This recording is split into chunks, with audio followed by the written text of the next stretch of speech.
برطانیہ جس میں آپ کہہ لیجیے انگلستان، باقی سب غیر انگریزی کھلے ملک ہے، تو ثقافتی زبان فرانسیسی ہے، اور ایک دور میں فرانس سپر پاور بڑی طاقت رہ چکا ہے۔ تو وہ لوگ، وہ ان کی ذہنی مروبیت کی ہم سے بھی بری حالت تھی کہ وہ فرانسیسی بولنے میں فخر سمجھتے تھے، جیسے آج ہم انگریزی بولنے میں فخر محسوس کرتے ہیں۔ ہم دور نہیں جاتے، ہمارے ذرائع ابلاغ جن کو میڈیا کا خوبصورت، ویسے میڈیا اب اتنا رائج ہو گیا ہے کہ میڈیا کو بھی اب درست مان لیا جانا چاہیے۔ ذرائع ابلاغ میں 2 لفظ ہے، میڈیا میں 1 لفظ ہے، میں ہمیں آسانی بھی تو چاہیے نا۔ تو ذرائع ابلاغ میں جو سلوک ہو رہا ہے مروبیت کا، آپ نے کبھی سنا ہے کہ کسی نے کسی پروگرام کے بیچ میں کہا ہو کہ ہم ایک وقفے کے بعد حاضر ہوتے ہیں؟ نہیں، ہم ملتے ہیں بریک کے بعد، حالانکہ بریک کے اور معنی بھی ہیں، آپ لوگ جانتے ہیں۔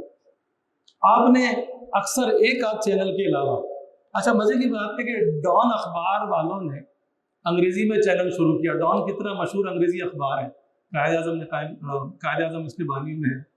تو ڈان اخبار نے انگریزی چینل شروع کیا، لیکن تھوڑے دنوں کے بعد ان کو احساس ہو گیا کہ اس کو دیکھنے والا کوئی نہیں۔ ڈان والوں نے اپنا چینل اردو میں شروع کیا، اور حیرت انگیز طور پہ ان کے چینل پہ نسبتاً زیادہ بہتر اردو دکھائی دیتی ہے، سنائی دیتی ہے، اور چینلوں کی نسبت، اور چینلوں کی بھی حماقتیں زیادہ ہے، ڈان میں کم۔ اب یہ ہوتا کیا ہے، ذرائع ابلاغ والے وہاں پر ایکسکلوزیو ہوتا ہے، وہاں پہ جناب خبریں نہیں ہوتی۔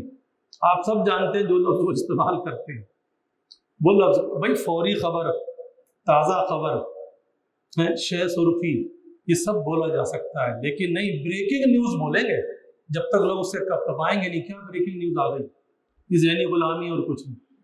اور یہ غلامی اتنی بڑھ چکی ہے، ہمارے ہاں جو کچھ نام نہاد دانشور بھی ٹیلی ویژن پہ پروگرام کرتے ہیں، ایک صاحب تو ایک مشہور شاعر کے صاحبزادے ہیں، آفتاب اقبال صاحب، وہ فرنگ آصفیہ کا درجنوں دفعہ حوالہ دیتے ہیں، اچھے شعر بھی پڑھتے ہیں، شعری ذوق بھی ہے، آخر ڈاکٹر ظفر اقبال کے بیٹے، معافی ڈاکٹر نہیں، ظفر اقبال صاحب کے بیٹے ہیں، شعری ذوق بھی ہے، ادبی ذوق بھی ہے، پڑھے لکھے آدمی بھی ہیں، لیکن وہ بھی ہمیشہ بریک ہی کہتے ہیں، ملتے ہیں بریک کے بعد، اور کسی بھی وقت ان کو کوئی بھی نغمہ پسند آتا ہے۔ میں نے آج تک ان 8-10 برسوں میں ان کے منہ سے کبھی اردو میں تعریف نہیں سنی، وہ ہمیشہ براوو، اسپلینڈڈ، سپر، یہ انہوں نے رٹے ہوئے 3 لفظ، اردو میں ان کو شاندار کہتے ہوئے تکلیف ہوتی ہے، اور بات اردو کی کر رہے ہوتے ہیں، فرنگ آصفیہ سے مثالیں لے کر آتے ہیں، ان میں سے بعض غلط مثالیں بھی دیتے ہیں، جیسے دھوبی کا کتکا نہ گھر کا نہ گھاٹ کا۔ یہ دھوبی کا کتا نہیں ہے، دھوبی کا کتکا ہے، جی نہیں، دھوبی کا کتا ہی ہے، انہوں نے غلط کہا، بس اپنے ان کو ہے زوم ہے، اب کیا کریں۔ تو یہ ہمارے ذرائع ابلاغ کا حال ہے، خاص طور پہ ان لوگوں کا جو اردو سے وابستہ ہے۔ مجھے باقی لوگوں سے تکلیف نہیں ہوتی، اگر اردو والا آ کے غلط زبان بولے گا اس سے زیادہ تکلیف ہوگی، جس کی روزی اردو کے ذریعے وابستہ ہے، یعنی اردو کے صحافی، اردو کے اداکار، اردو کے استاد، اردو کے شاعر، اردو کے ادیب، ان کو تو ممکنہ طور پہ، میں نہیں کہتا کہ وہ مولانا محمد حسین آزاد کی طرح یا غالب کی طرح اردو بولنے لگے، ہم نہیں کہتے ہیں، آسان سلیس ہی بولیں، غیر ضروری طور پہ انگریزی کیوں؟ اور یہ ہماری ذہنی غلامی ہمارے گھروں میں آ گئی، ہمارے گھروں میں اتنی بری طریقے سے آ گئی ہے۔ آپ کو یہ سن کر خوشی ہوگی کہ دنیا میں رنگوں کے سب سے زیادہ نام اردو زبان میں ہیں، کلرز نہیں، رنگوں کے نام سب سے زیادہ۔ ہمارے ہاں اتنے رنگ ہیں، لیکن ہماری عورتیں اب وہ دھانی، پیازی، قرمزی، شفتئی، تو کیا بولیں گے ان سے، لال پیلا نیلا نہیں نکلتا، پنک کلر کی شرٹ پہنی ہوئی ہے، یلو کلر کے شوز لیے ہوئے، وائٹ کلر کے جاگرز ہیں، یہ ہماری خواتین کی زبان ہے۔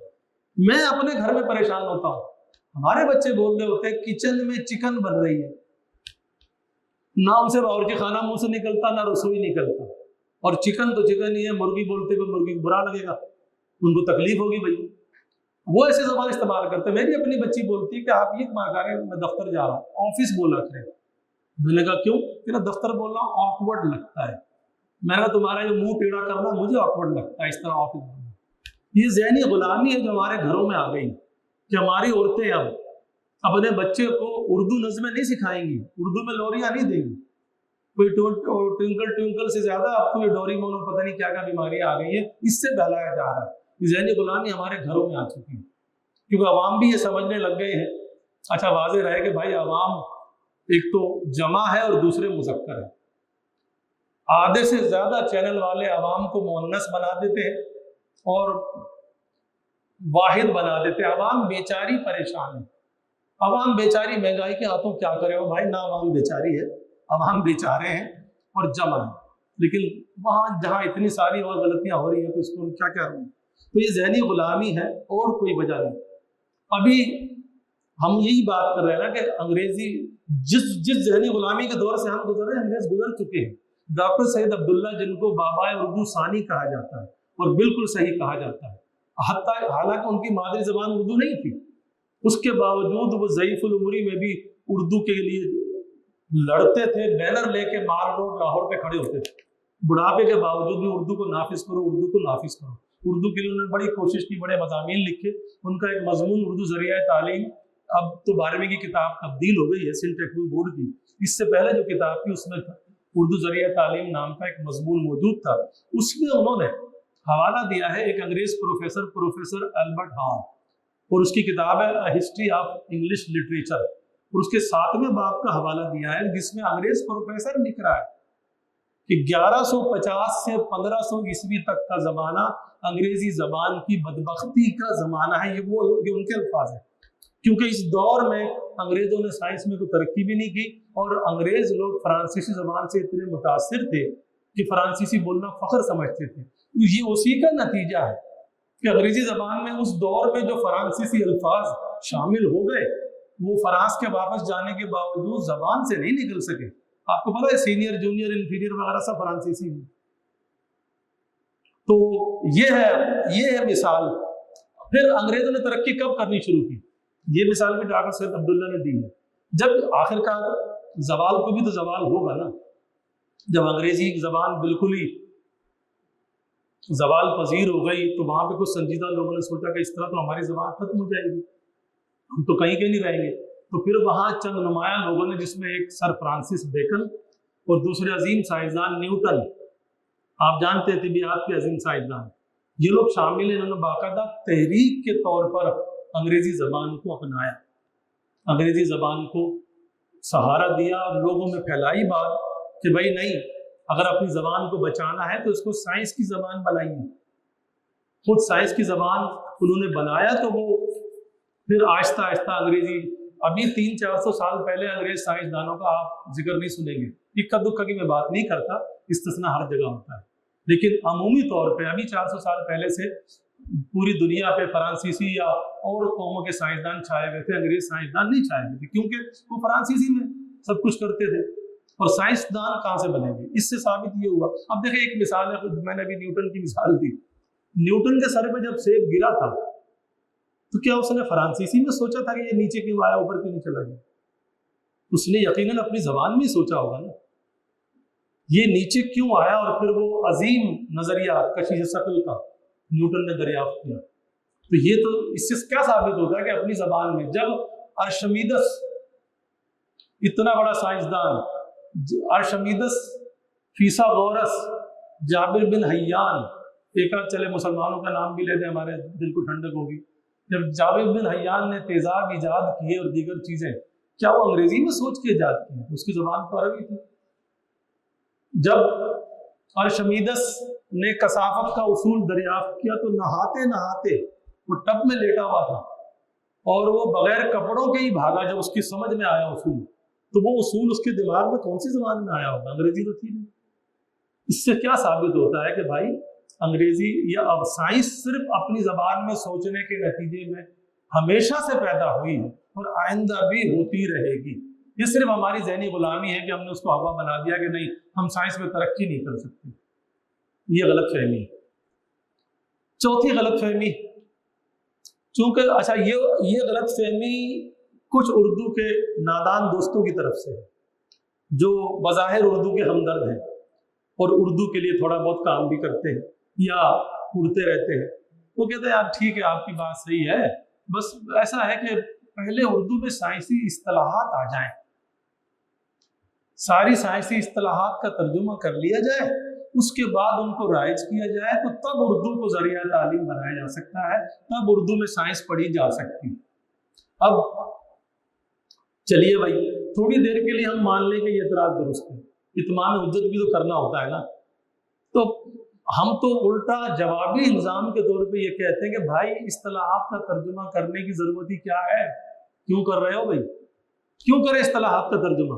کیا انگریزوں نے انگریزی میں سائنسی اصطلاح ساری اپنی ہے؟ ہرگز نہیں، 90% کے قریب ان کی لاطینی اور یونانی ہے، حتیٰ کہ عربی ہے ان کی، حتیٰ کہ علوم کے نام الجبرا، الف لام چیخ چیخ کے بتا رہا ہے کہ میں عربی لفظ ہوں، الجبرا پورا کا پورا لے لیا انہوں نے انگریزوں نے، اس پہ تو کوئی اعتراض نہیں ہوا، تو ہم بھی تو لے سکتے ہیں، ہمیں کیا تکلیف ہے؟ اور اردو زبان میں تو لچک ہی اتنی ہے کہ دوسری زبانوں کے الفاظ آسانی سے اس میں آ بھی سکتے ہیں اور چلن بھی ان کا ہو سکتا ہے، ہمیں کیا تکلیف ہے؟ یہ تو ہو گیا الزامی جواب کہ بھائی ہم نہیں لیتے، ہم نہیں ترجمہ کرتے، ایسے کیسے لے لیں گے؟